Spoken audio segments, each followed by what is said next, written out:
Today we will see a small scale fading and multipath in the cellular concept in the topic. This point was in cellular concept topic, topic number 3. So what is small scale fading and multipath?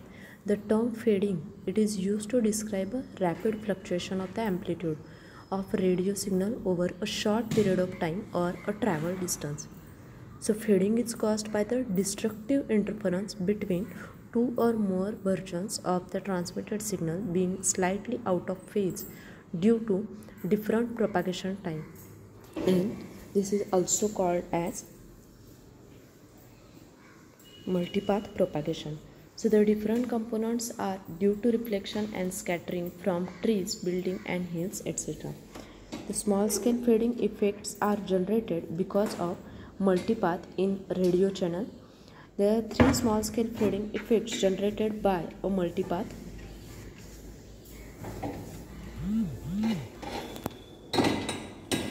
The three small scale fading effects generated by multipath are: one is time dispersion as a result of multipath propagation delays. Second is rapid variations or the fluctuation in the signal strength over a small travel distance or time interval. And third is, on different multipath signals, there can be a random frequency modulation because of varying Doppler shift.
So in urban areas, fading can be dominant due to a small height of the mobile antennas as compared to the height of surrounding structure.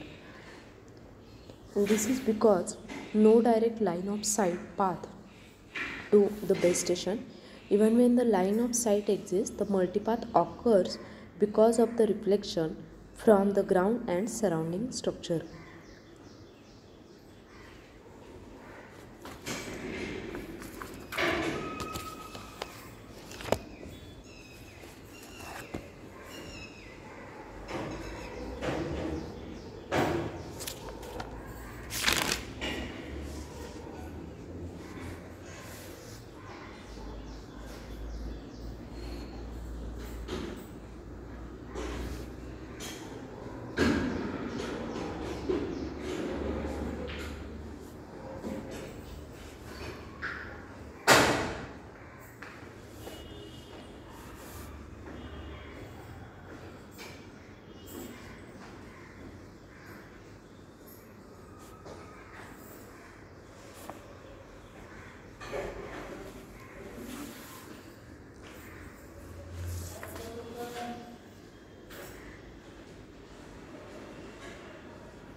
Small.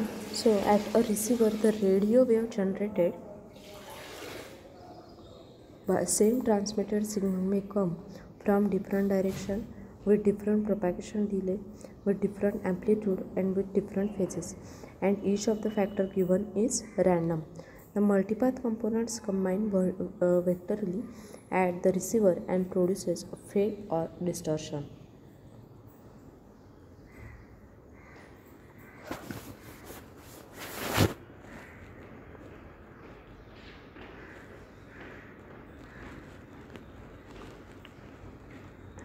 The received signal at the mobile station may comprise of a number of planes with different amplitude, phase and angle of arrivals. Such phenomenon causes the received signal to fade. The effect is more severe in case of mobile receiver, but it is also present even if receiver is stationary. If the object in the radio channel are static and motion is considered to be only because of the mobile, then fading is a spatial phenomenon.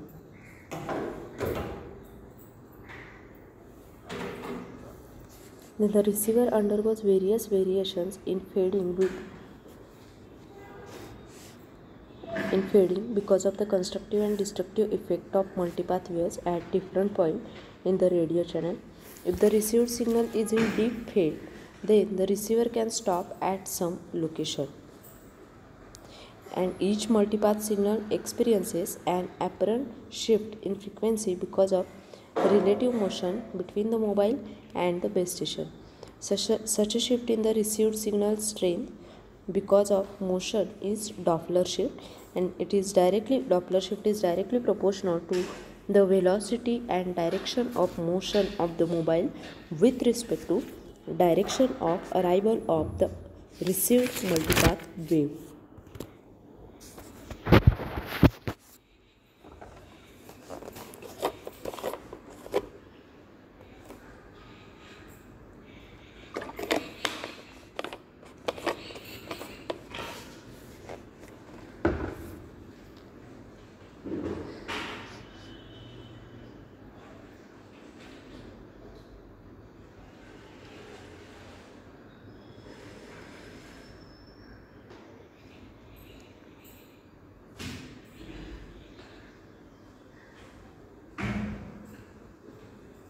Now next point is effects of fading or multipath or factors affecting on the small scale fading.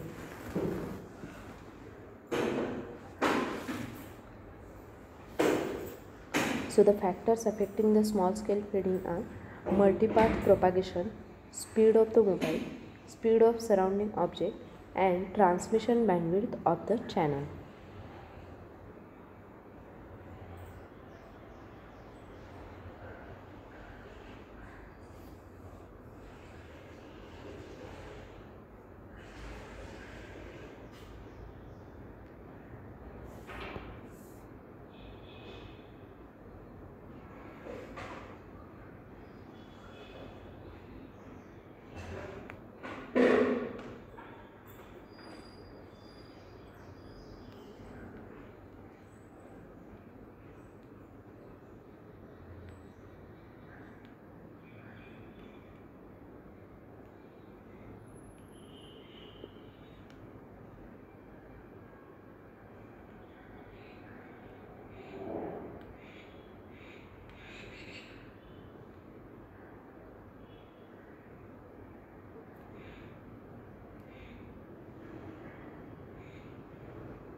Multipath propagation creates a small-scale fading effect. The three most important effects are rapid changes in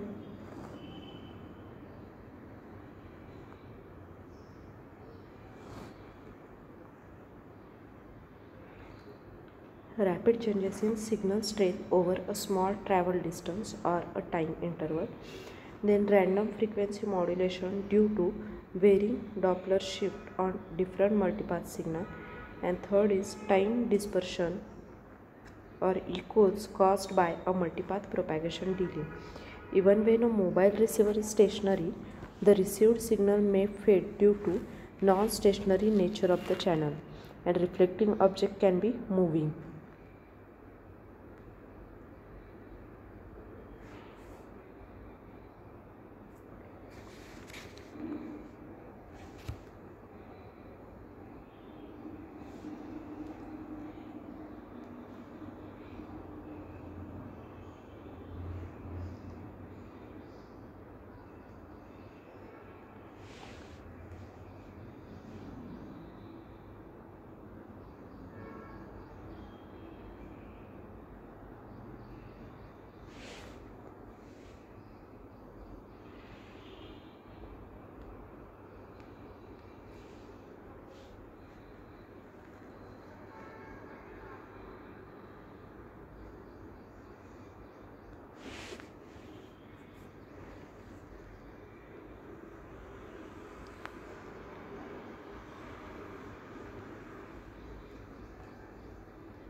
So the rapid changes in the signal strength over a small travel distance or time interval, then random frequency modulation due to varying Doppler shift on different multipath signal, and time dispersion or echoes caused by a multipath propagation delays.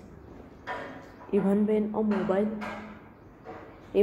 a mobile receiver is stationary, the received signal may fade due to non-stationary nature of the channel, or reflecting objects can be moving. So, the small scale fading is influenced by a number of factors occurring in a radio channel, which consist of: first is multipath propagation. So the presence of reflecting objects and scatters in the space between transmitter and receiver creates a constantly changing a channel environment, which causes the signal at the receiver to fade or distort. The presence of the reflecting object and the scatter in the channel constantly create a constantly changing environment, which dissipates the signal energy in amplitude, phase and time. Such a random phase and amplitude of different multipath components can cause fluctuations in the signal strength. It induces a signal distortion, small scale fading, or both. Multipath propagation increases the time required for the baseband signal to reach the receiver. It can result in because of the intersymbol interference. Then the next is speed of mobile receiver.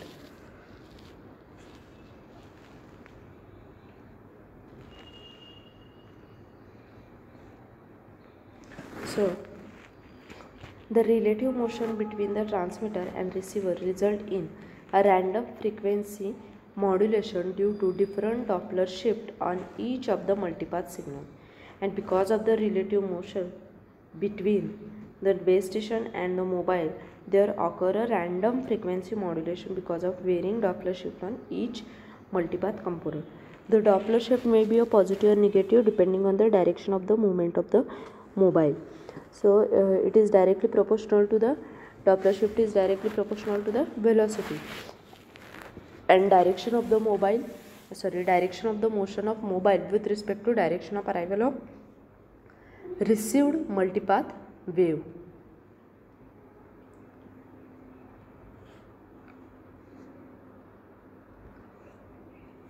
The third factor is speed of the surrounding objects. So if the speed of surrounding object is greater than the mobile, then the fading is dominated by those objects, and if the speed of the object are slower than the mobile, then their effect can be ignored. So if the object in the radio channel are static and motion is considered to be because of mobile, then fading is spatial phenomena. Even when the mobile receiver is stationary and the received signal can fade because of the surrounding object in the radio channel. This effect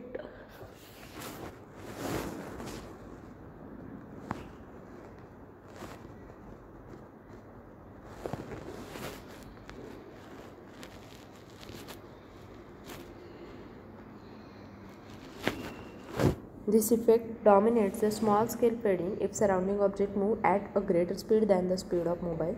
Otherwise, the motion of the surrounding object can be ignored. Only the mobile speed needs to be considered. Then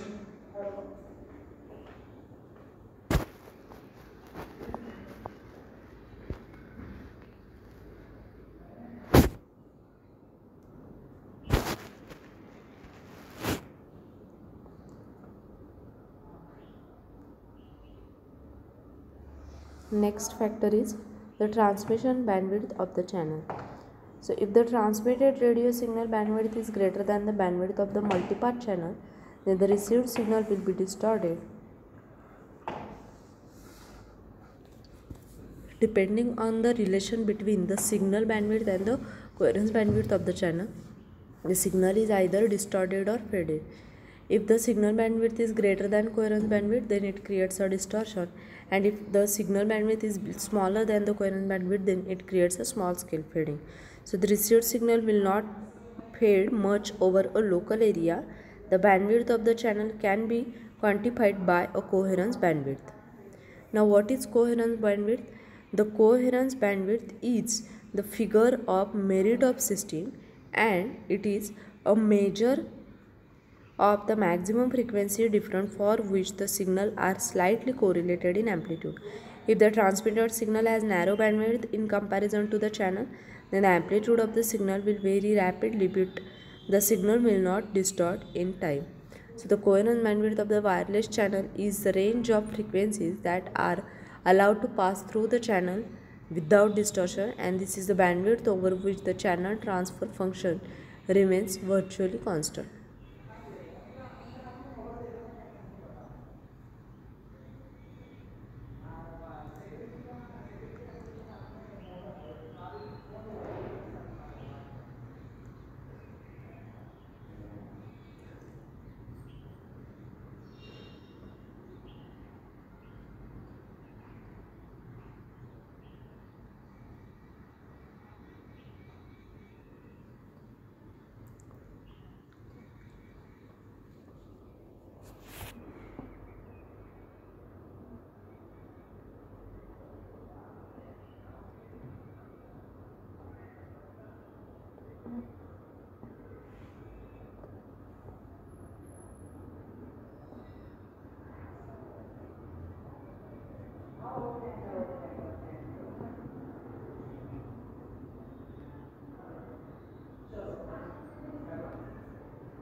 Then next is some terminologies like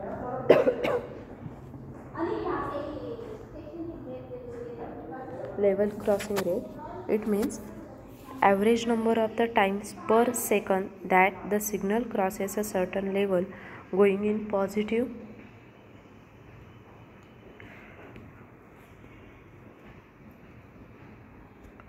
going direction.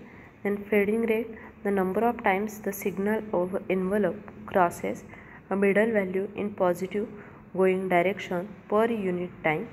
The depth of fading, the ratio of the mean square value and minimum value of loading. Fading duration means the time for which the signal remains below a certain threshold.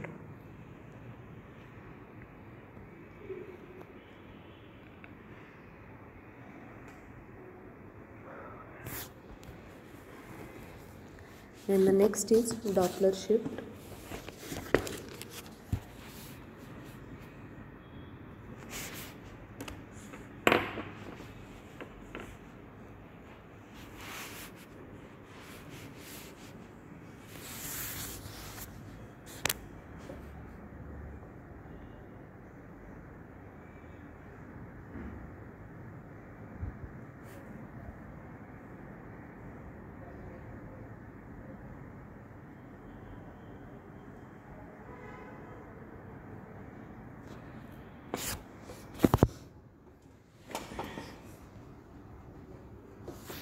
Consider that a mobile is moving at constant velocity v along a path segment having a distance t between the points A and B, while it receives the signal from a remote source S. Then the difference in the path length traveled by the wave from the source S to the mobile at point A and B is delta L is equal to d cos theta, which is v into delta t cos theta. Now what is delta t? It is time needed for the mobile to reach from A and B. So the change in the apparent frequency of signal as Tx and Rx move toward or away from each other. If the mobile is moving towards the direction of arrival of the signal, then Doppler shift is positive. That is, apparent receipt frequency is increased. So Fc plus Fd and vice versa. So mathematically the equation for this is given here from the figure.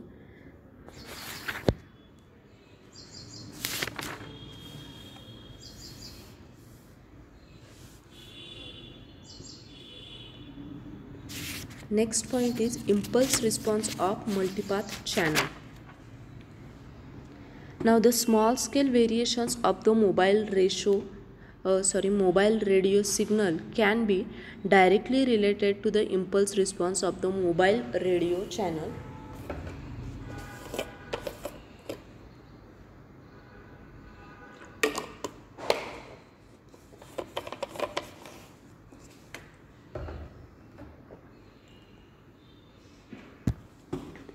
The impulse response contains information to simulate and analyze the channel. The impulse response of a radio channel is directly related to the small scale variation of the mobile radio channel. The corresponding response are observed at the output of the system. The impulse response is a wideband channel characteristic, and it comprises all the essential data to simulate and analyze any kind of radio transmission through the channel.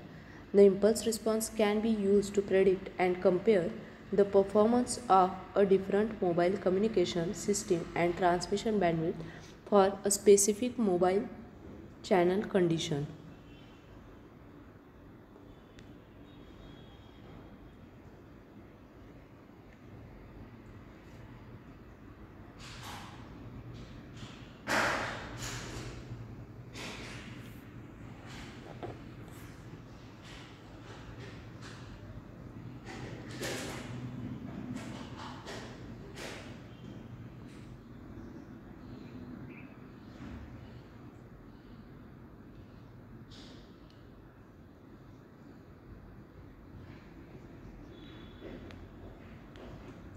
So the impulse response can be used to predict and compare the performance of a different mobile communication system and transmission bandwidth for a specific mobile channel condition. In mobile radio, the small scale variations are analyzed and the mobile channels are modeled as a linear digital filter where its impulse response is calculated.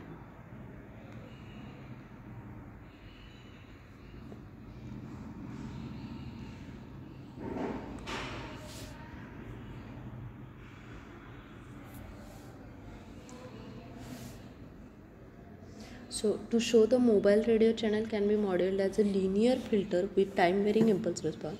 Consider the case where time variation depends on the receiver motion in space. So mobile moves along the ground with constant velocity v in direction that is opposite to the base station. that is opposite to the base station antenna. The distance between the transmitting antenna and the mobile is fixed t. Then the channel between the transmitter and the mobile, that is receiver, can be modeled as a linear time invariant system. Now the impulse response of the linear time invariant channel must be function of the position of the mobile, and this is because of the different multipath waves that have a propagation delay varying over spatial locations of the receiver. So consider the impulse response of the channel can be expressed as h of dt. Consider x of t be a signal transmitted.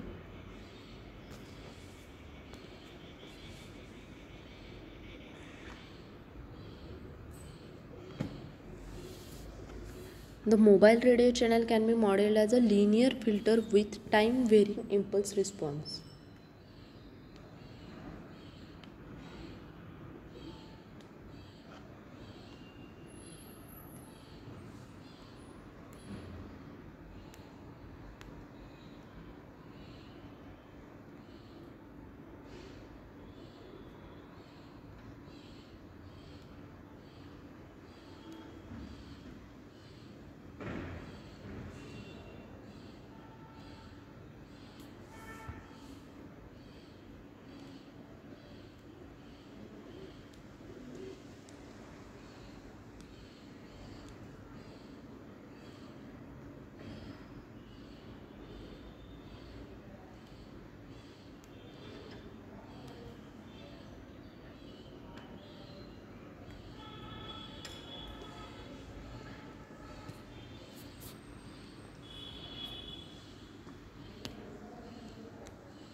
In case of mobile reception, the length and the attenuation of various paths will change the time, that is the channel is time varying. The time variation is strictly due to the receiver movement. So T is equal to D by V.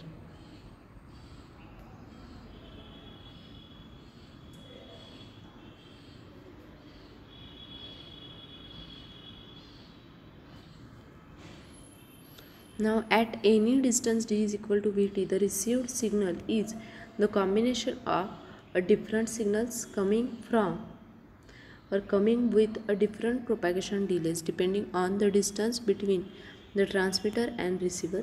So the impulse response is function of d, which is the separation between the transmitter and receiver. Now this diagram shows the impulse response model of the multipath channel, and equation for this is given here. Now these are also the impulse response model of multipath channel. Then next is discrete time impulse response model of multipath channel. So the discretize the multipath delay axis t into equal time delay segment called excess delay bins. So for n such a multipath components 0 to n minus 1. Now here diagram for an equation for discrete time impulse response model of multipath channel is given. If the channel impulse response is assumed to be a time invariant over a small scale time or distance, then it may be simplified by using this equation when measuring or predicting b of t, a probing pulse pt which approximates a unit impulse function is used as a signal at the transmitter.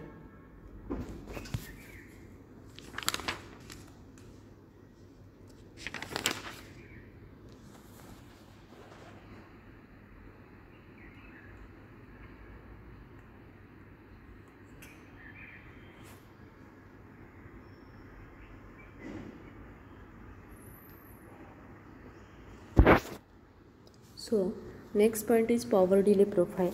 For small scale fading, the power delay profile of channel can be found using the spatial average of h comma t and mod square over the local area. If pt, that is power delay profile, it has a time duration much smaller than the impulse response of the multipath channel, then the received power delay is given by this equation. Now here gain K relates the power of input pulse to the received power. Then measuring PDP, that is first power delay profile. These are measured by a channel sounding technique. Plots of relative received power as a function of excess delay. They are found by averaging instantaneous power delay measurement over a local area, and the local area there is no greater than 6 meter outdoor, local area no greater than 2 indoor. Samples taken at lambda by 4 meter approximately, and for 450 megahertz it has 6 gigahertz frequency range. The next point is